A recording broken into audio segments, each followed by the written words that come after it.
Hola, espero que estén bien. Comenzamos a trabajar a partir de hoy con interfaces. Empezamos a aplicar los conceptos del lenguaje de programación C, en este caso a microcontroladores y en particular a microcontroladores que están sobre placas Arduino. Arduino es una placa que tiene todos los elementos necesarios para conectar periféricos a las entradas y salidas de un microcontrolador de la empresa Atmel, en particular Arduino en su modelo 1, que es el que mayoritariamente usamos, tiene un microcontrolador Atmel con el modelo Atmega 328P. Es decir que entonces Arduino es una placa impresa con los componentes necesarios para que funcione el microcontrolador y su comunicación con una computadora a través de una comunicación serial. La comunicación serial está dada por un cable USB que conecta y energiza, además de servir de conexión de datos, sirve para energizar la placa y hacer que funcionen todos sus componentes electrónicos. Los microcontroladores son circuitos integrados en los que se pueden grabar instrucciones. Ese es el punto donde nosotros nos vamos a focalizar.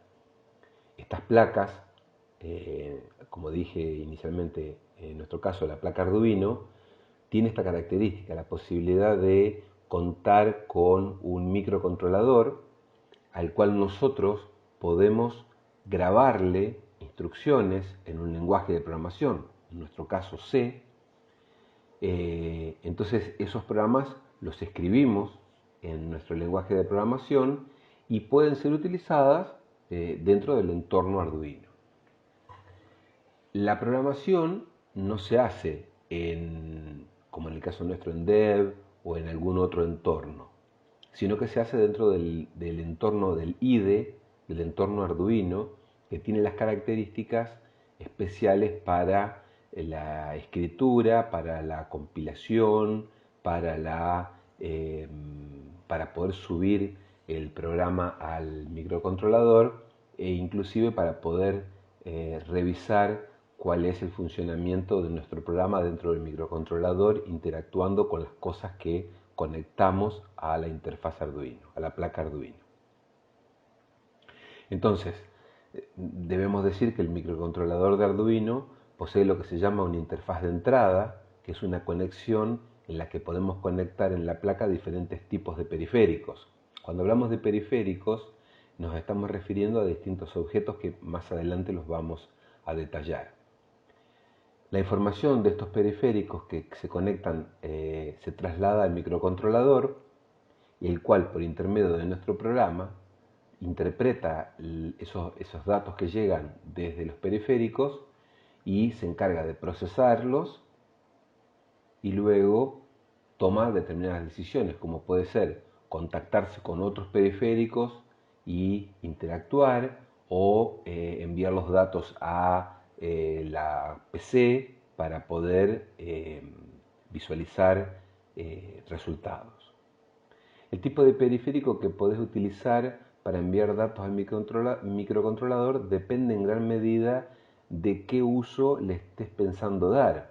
Pueden ser, como cosa muy sofisticada, cámaras de imágenes para capturar imágenes, teclados para introducir datos o diferentes tipos de sensores, sensores de temperatura, sensores de humedad, sensores de presión atmosférica.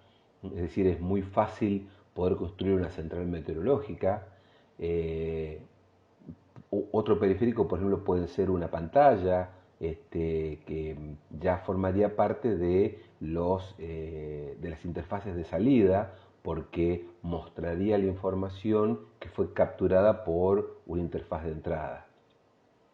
En general, la interfaz de salida tiene una gama mucho más amplia de objetos para conectar que las interfaces de salida. La interfaz de salida por lo general es una pantalla, puede ser un display, dependiendo del tamaño y la cantidad de renglones que tengan activados. Pueden ser los altavoces, un par de parlantes para reproducir datos procesados, pero también pueden ser otro tipo de placas o controladores, ¿no?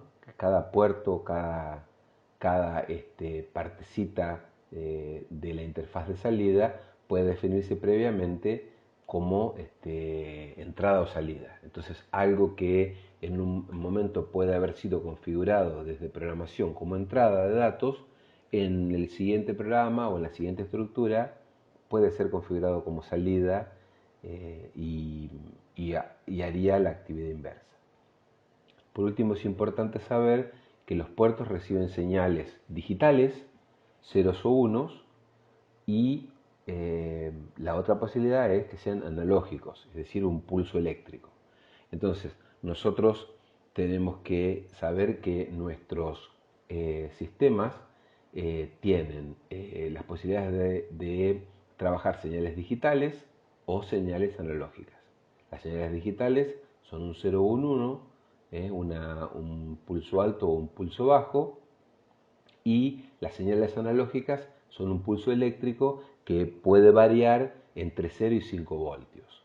Es decir, que la cantidad de posibilidades en una conexión analógica es mucho más amplia, el espectro es mucho más amplio.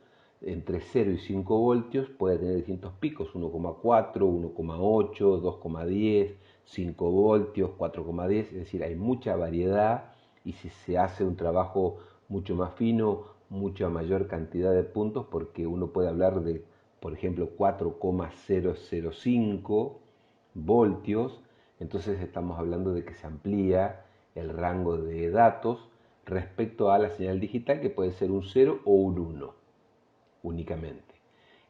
La diferencia está en que las señales digitales tienen un grado de